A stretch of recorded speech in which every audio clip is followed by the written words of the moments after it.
Hello, नमस्कार. तुमचं सगळ्यांचं पुन्हा एकदा माझ्या एका नवीन ब्लॉगमध्ये स्वागत करते. तर आज मी खूप दिवसानंतर बनवते मुगाचे डोसे. तर काय केलं, रात्रीचं मूग भिजत घातले आणि मग रात्री मूग भिजत घातले की कसं सकाळपर्यंत एकदम छान असे भिजतात. नंतर भिजलेल्या मुगामध्ये 3-4 लसणाच्या पाकळ्या, थोडंसं अद्रक, थोडेसे जिरे, कोथिंबीर घालायची आणि मिक्सरमध्ये छान अशी त्याची पेस्ट तयार करायची. आणि मग पेस्ट तयार केली की थोडंसं मीठ वगैरे घालायचं आणि नंतर आपला छान असा डोसा तयार करून घ्यायचा. आता मी पुण्याला होते तेव्हा काय म्हणजे आपला साधा चपात्याचा तवा असतो ना, तर त्याच्यावर डोसा मी तयार करायची आणि इथं होतं पॅन. त्यामुळं पॅनवर डोसा करायचा म्हणलं की मी जरा खुश झाले होते. म्हणलं तर हां, आता पॅनवर डोसा एकदम मस्त भारीच होणार. त्यामुळे एकदम मी खुशी उत्साहाने पॅन ठेवला होता. मस्त असा डोसा तेल वगैरे पॅनला लावून पसरवून घेतला. आणि त्याच्यावर नंतर बारीक कट केलेला कांदा, किसलेलं गाजर, टोमॅटो आणि पावभाजी मसाला घालायचा. पावभाजी मसाला घातला ना डोसा एक नंबरच लागतो. नंतर तूप वगैरे घातलं आणि नंतर मी डोसा पलटायसाठी बघते तर काय डोसा इतका चिटकून बसला होता की तो निघता निघेना. जवळपास मी एक 5-10 मिनटं तर ते डोसा काढण्यासाठीच अबदत होते.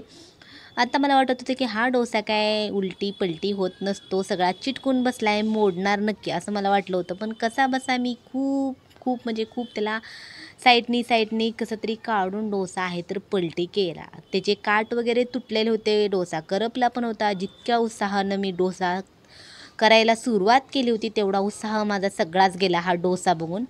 पण टेस्ट मात्र छान झाली होती. नंतर नाश्ता करून घेतला. नाश्ता मी केला, संचितला चारला आणि आता आहे टिफिनची तयारी. तर टिफिनसाठी मी भाजी स्वच्छ धुवून घेतली.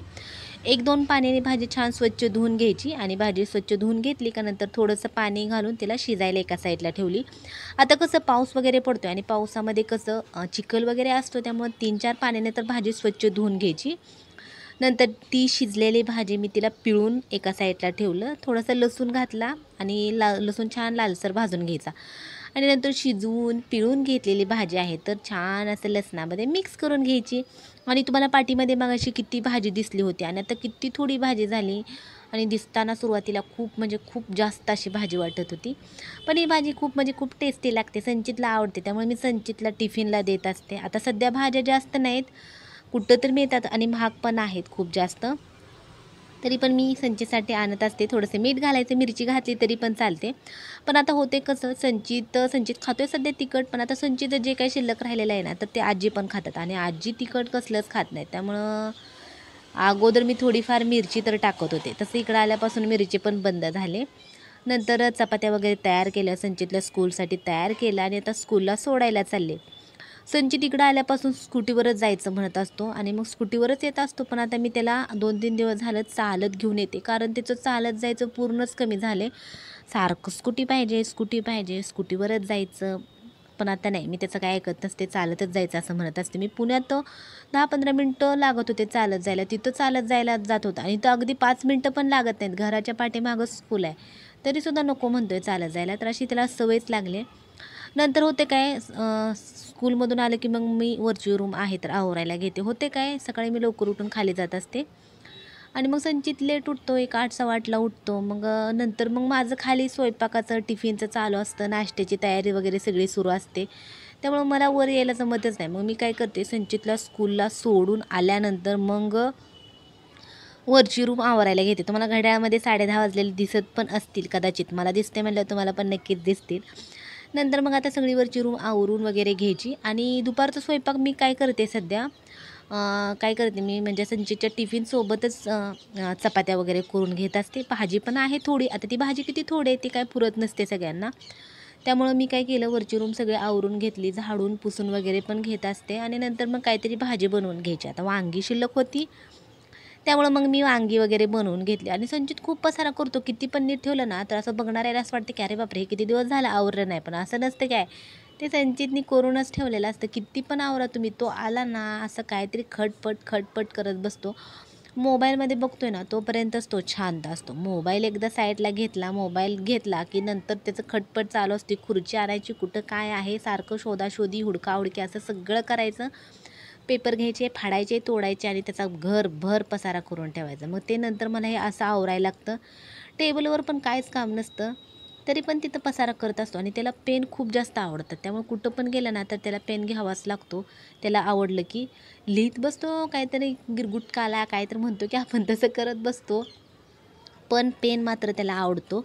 जाऊ द्या काहीतरी स्कूलचं मागतोय म्हणून मी त्याला घेत असते पेन आणि मग हे असं स्कूलला गेलं की मग नंतर आवराआवरी करत बसायची. नंतर आवरून नंतर भाजी वगैरे केली. संचितला स्कूलमधून आणलं आणि आणल्यानंतर पाऊस पण पडायला लागला होता. तर सध्या आमच्याकडं 3-4 दिवस झाला पाऊस पडतोय. खूप मोठा असा नाही म्हणू शकत, पण बारीक का असेना पण पाऊस आहे. आणि मस्त असं झालं होतं क्लायमेट वगैरे.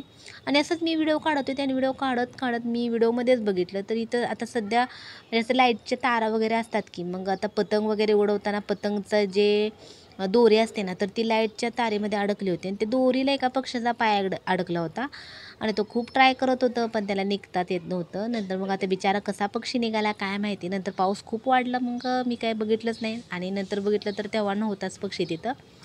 तर कदाचित कुणी तर काढला असेल. नंतर मग थोडंसं आमचं काम होतं, आम्ही आलो होतो बाहेर.